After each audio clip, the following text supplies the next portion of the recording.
I would strongly recommend that you have these prophecies somewhere written in your Bible, the beginning or the end, front or the back, because these prophecies are written for you. All the evil of Noah's day, all the evil of Lot's day will converge into a single generation. Believers will lose their patience, not all, because in the parable there is a faithful servant who waits, and the Lord commends him. But there's also that unfaithful servant. Mark 13, watch lest he find you sleeping. Luke 21, the warning of overindulgence, drunkenness, and the cares of this life. Perversion in 2 Timothy 3, self-focus, disobedient to parents.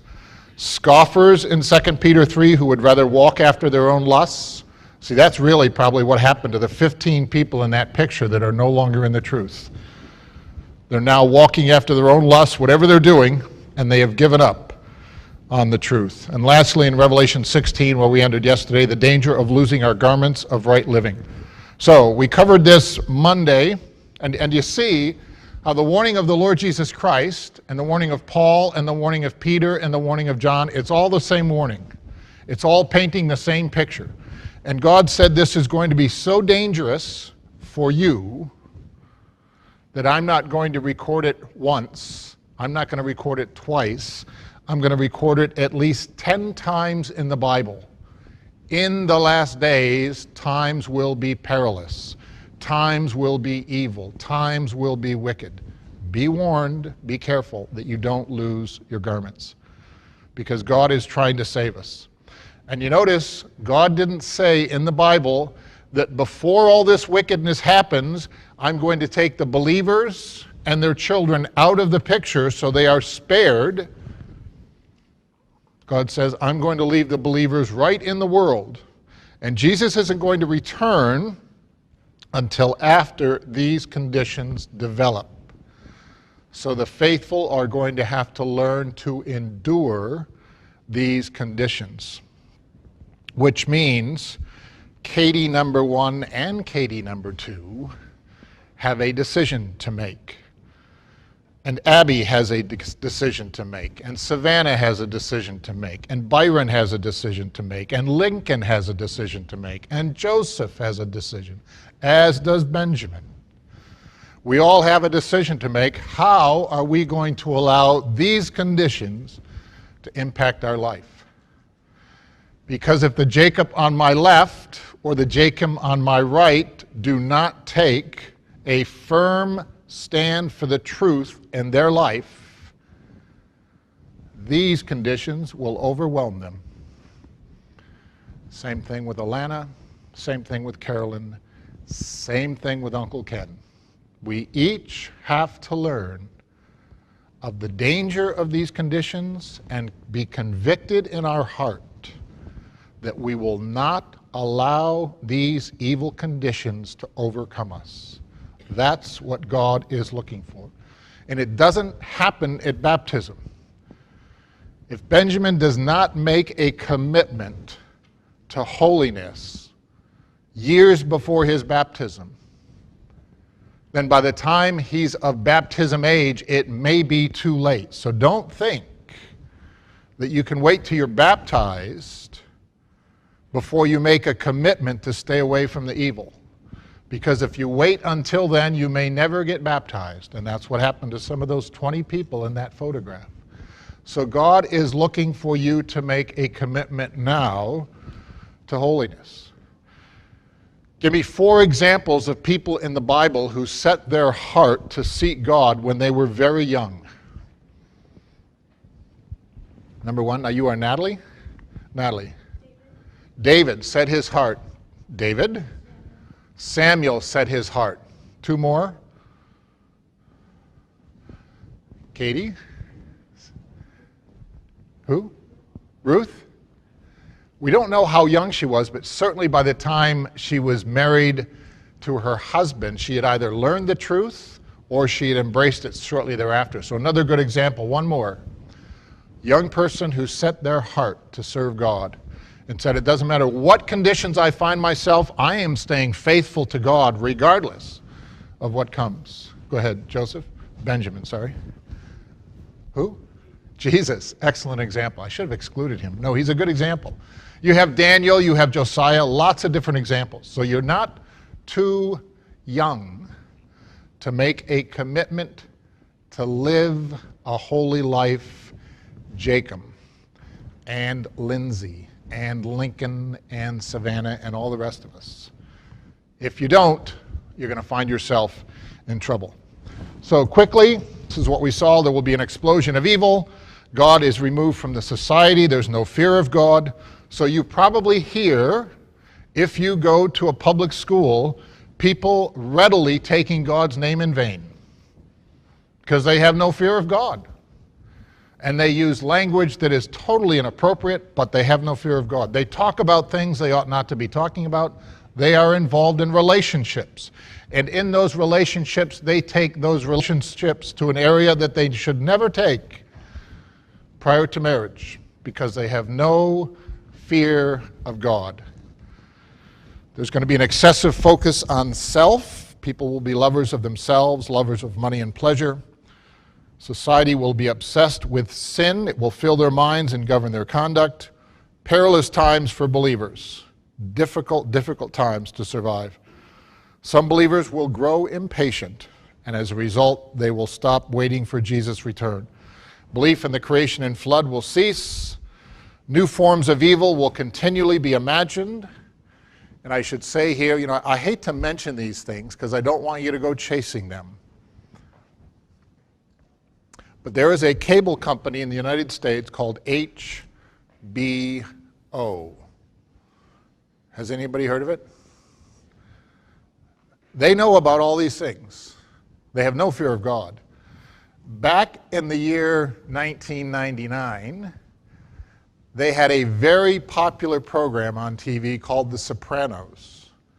And the reason it was popular was because it had more violence and immorality than any other program had ever had. Extremely popular.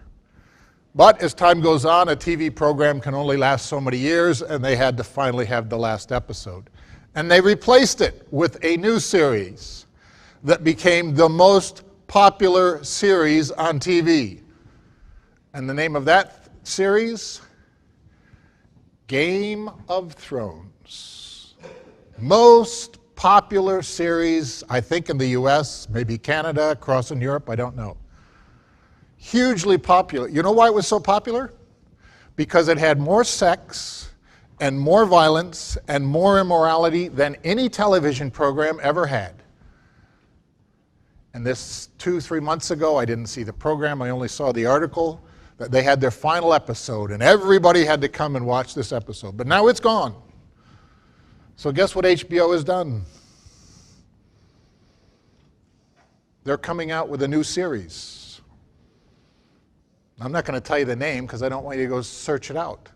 But this new series is going to have more sex, more violence, and more immorality among teenagers than any program ever has.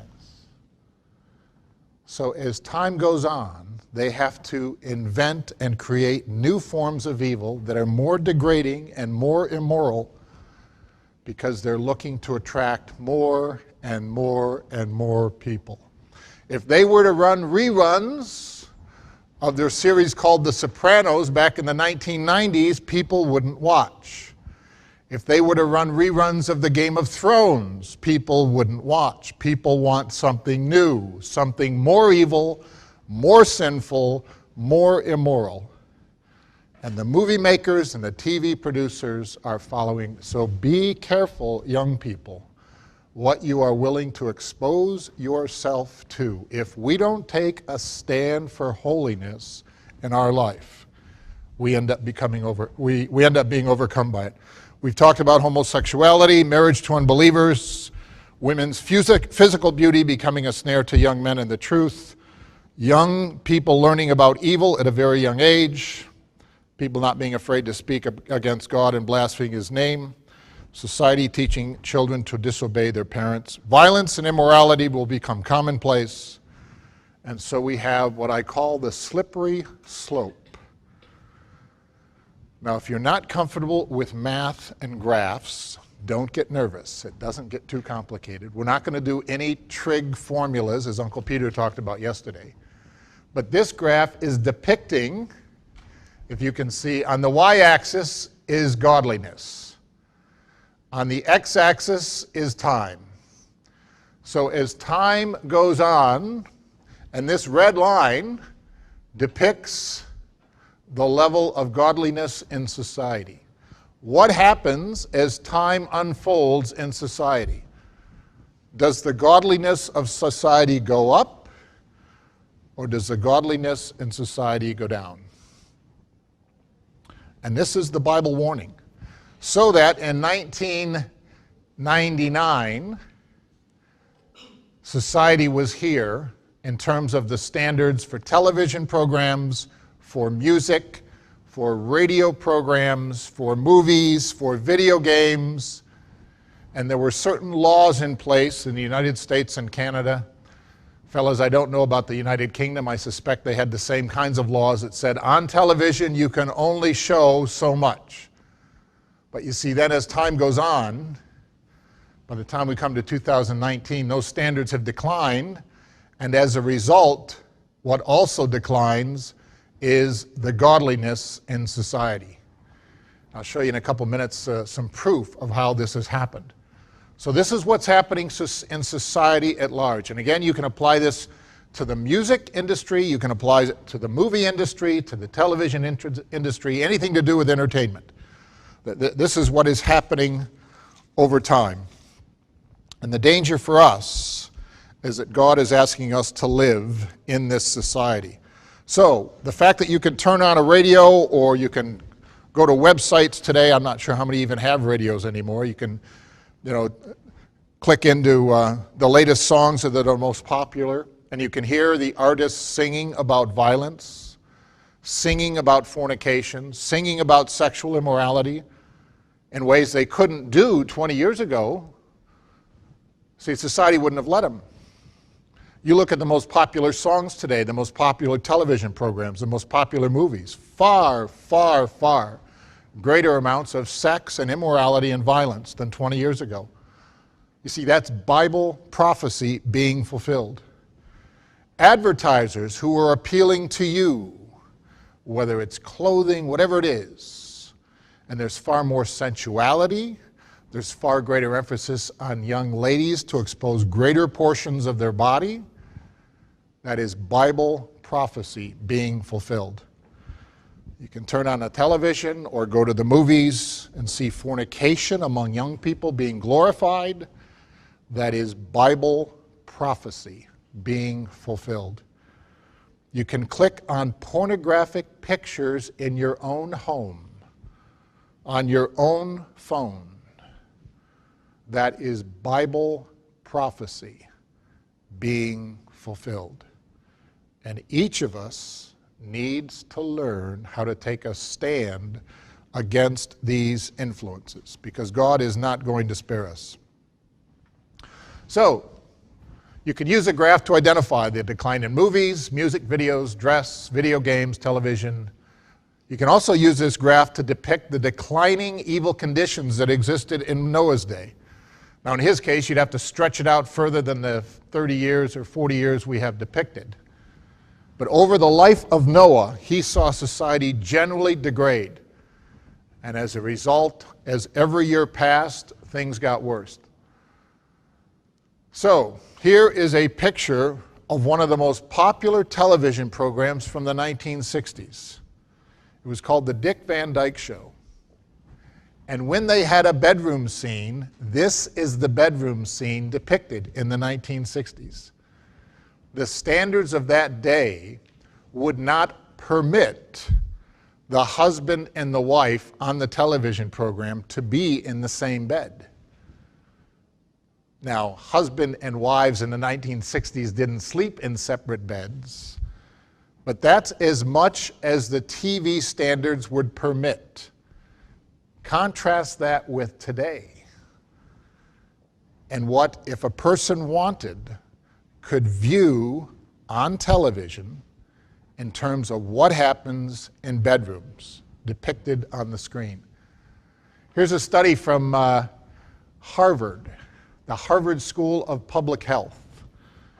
One of the professors went and took 1,900 films, and he had his students make a check mark for the films that were produced in 1992. Every time they heard swearing, every time sexual immorality was depicted, every time there was violence, they checked it off. And then he gave them films from 2003, and they did the same thing. And they found out that between 1992 and 2003, a movie in 1992 that was given a PG-13 rating, and then a movie in 2003 that was given a PG-13 rating, same rating. In the 2003 film, there was far more sex, far more violence, far more immorality than what had happened in 1992. So he went to Hollywood and said, how come you have movies in 2003 that still have a PG-13 rating, but they are much like the R-rated movies back in 1992? And the answer was, well, as society declines, our movies just keep up with the standards of society. So this person is not a Christadelphian. And he was proving empirically that you cannot trust G, PG-13, PG, R, because all that tells you is who can go into the movie house today, who can go into the cinema today, but it has no clue, has no validity on what the actual content of the movie is. Studies in 2004, 2010, and 2014 validate this phenomena of ratings creep. That movies today with a more kid-friendly rating of G and PG contain greater amounts of violence and sex than movies with a similar rating 20 years ago. The Pediatrics magazine in 2014 said parents become desensitized over time when viewing material featuring adult content. Viewers watching a series of bloodthirsty or erotic scenes were less able to gauge their suitability for children as time went by. So be warned and beware. Here is a study of video games. They now have the ability to have people play video games, and they can hook up an MRI machine, which is multi-resonance, not sure what the full name is. But they can watch your brain as a person is playing video games. And what they found, this study was from 2006, that those who are playing violent video games where people are being shot up and killed and their bodies are blown up on the screen, they have a different part of their brain that is exercised than people who are playing non-video games. And they have concluded, based on the facts, that when you're involved in that kind of activity, your brain is impacted differently, such that, now I'm not a brain surgeon or I'm not a brain specialist or an expert, but these brain scans they took reveal the impact of playing violent video games upon our brain. Now, I don't know who in here plays violent video games. We talked the other day about how it's more attractive to young fellas typically than to young ladies. But if you are playing violent video games where the goal is to search out the enemy and blow him or her to smithereens, or to find some young lady and then abuse her, or whatever they're doing, that's impacting your brain.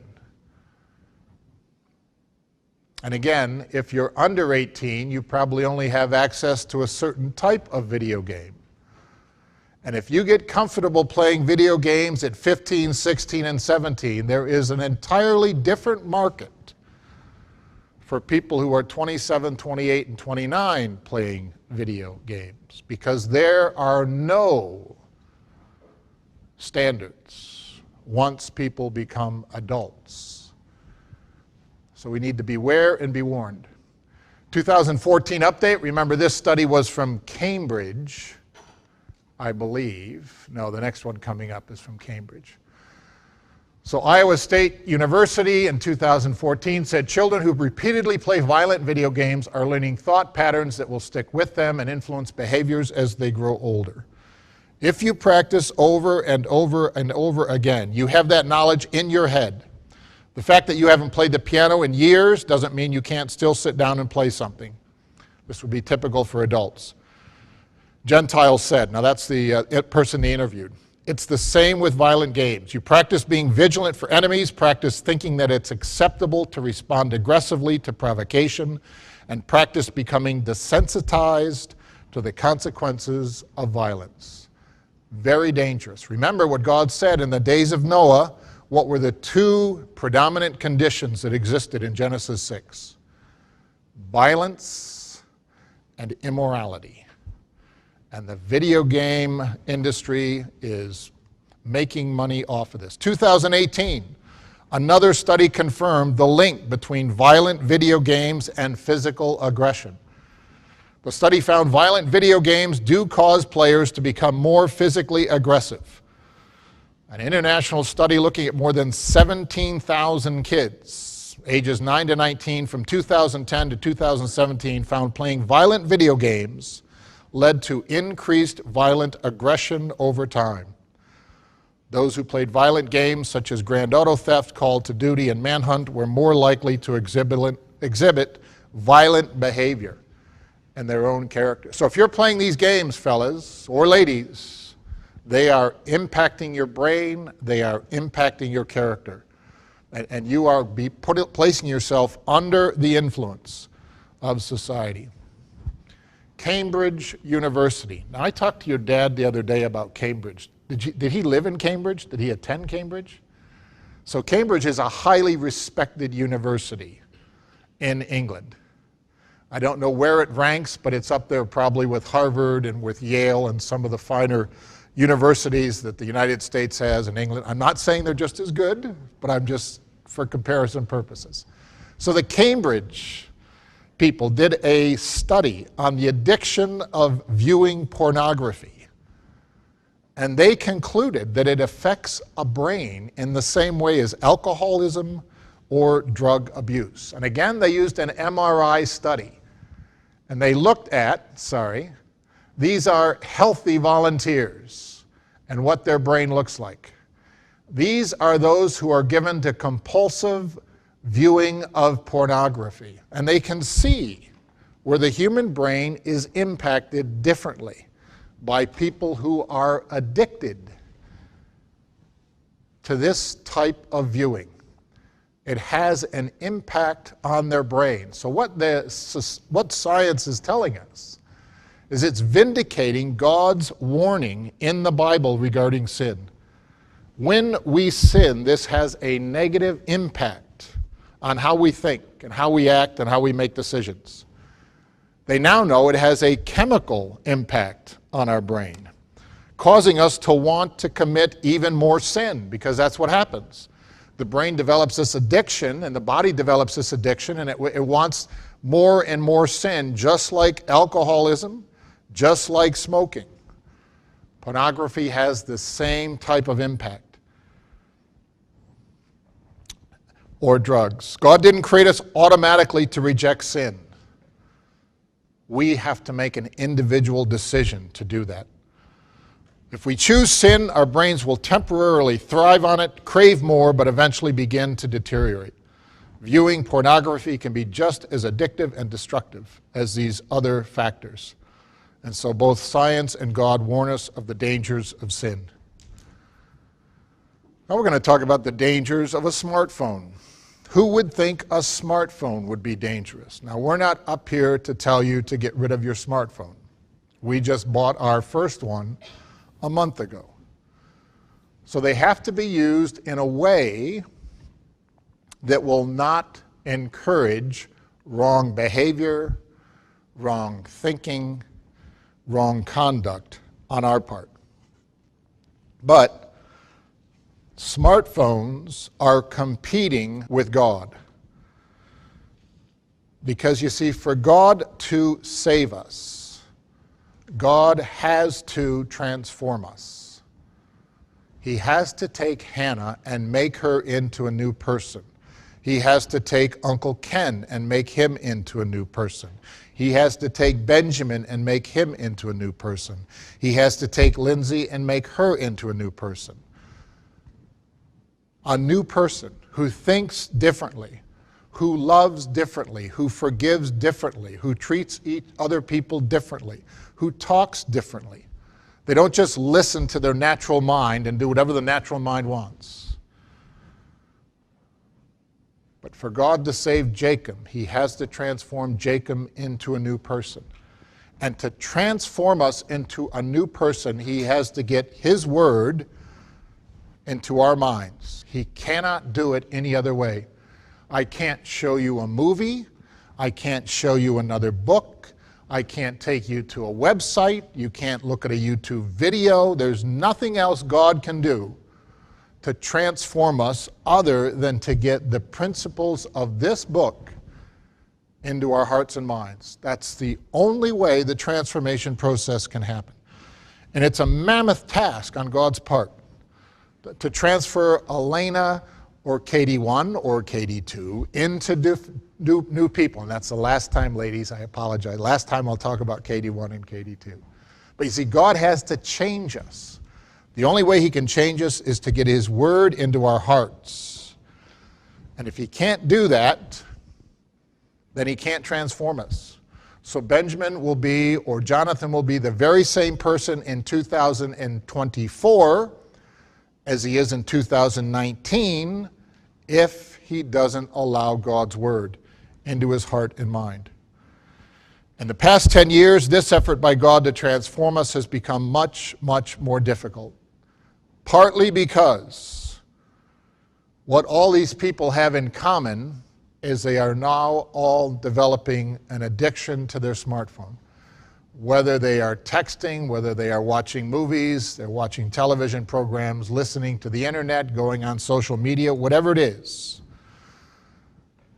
Young people and old people are allowing an electronic device to take over their life. Again, I am not suggesting you get rid of your smartphone if you have one.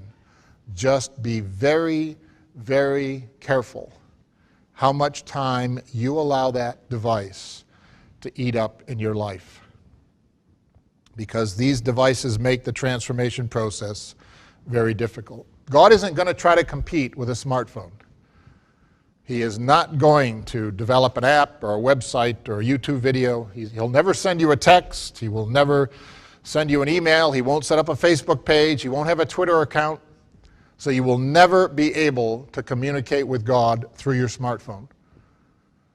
He's given us one source and one source alone, and that is his word, because that is inspired.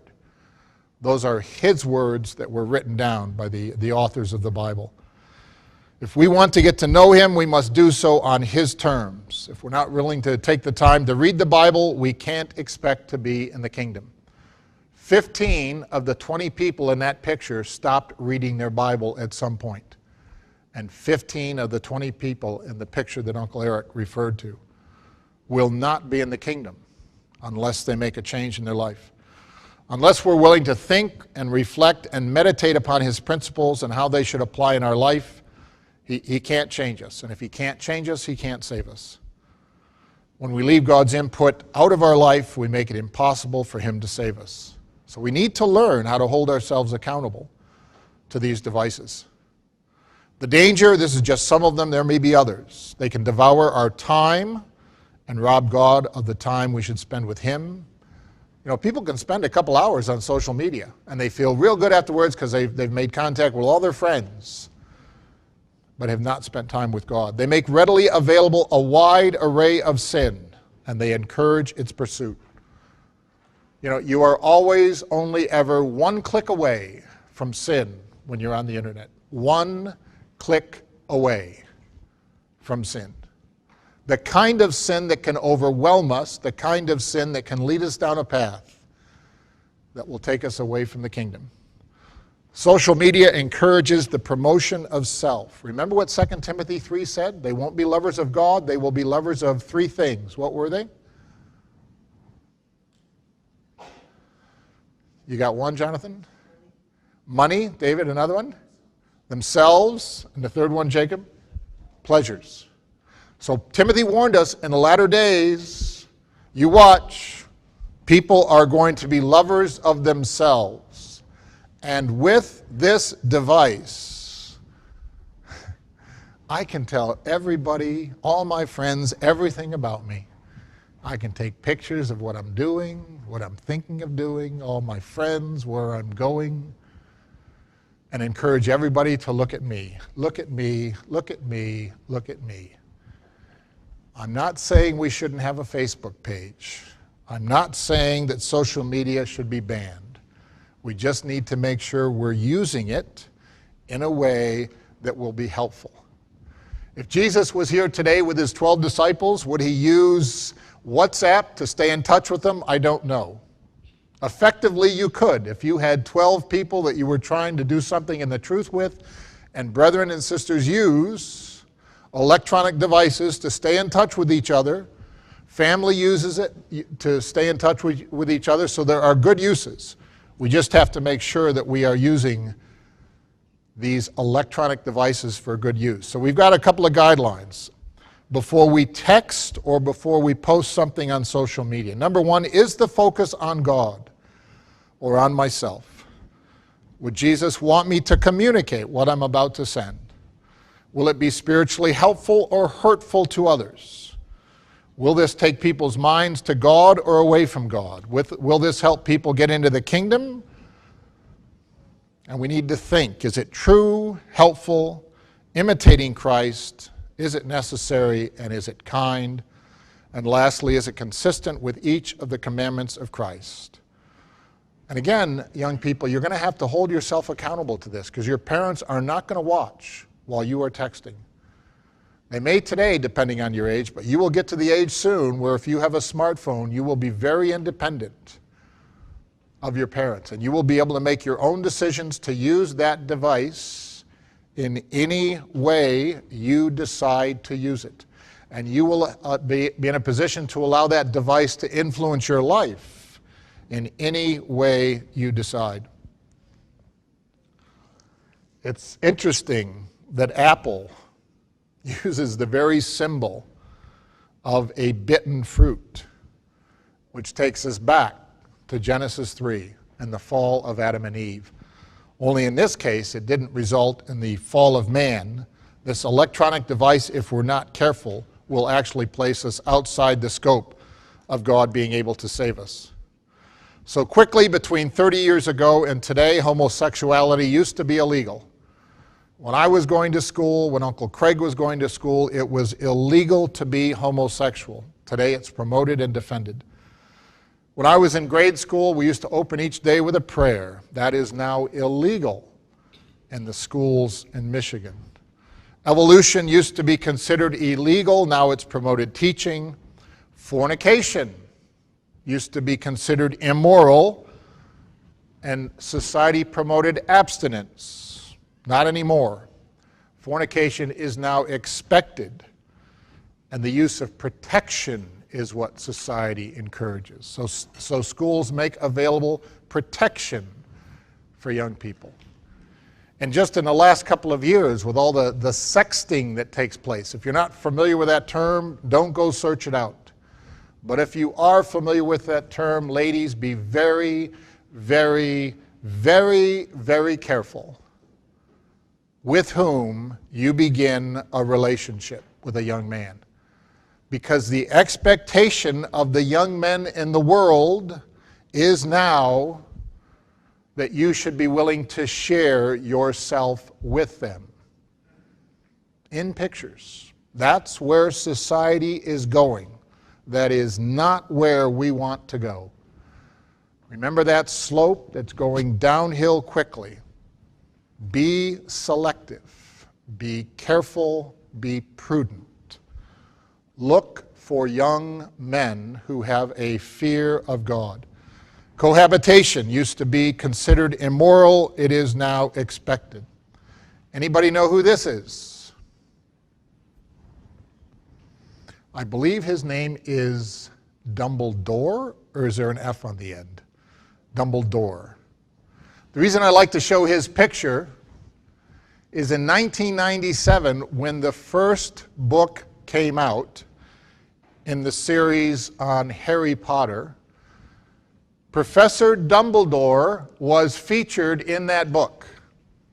And then, as you know, several more books were written between 1997 and 2007. In 2007, the author of these books hosted a conference in Madison Square Gardens in New York.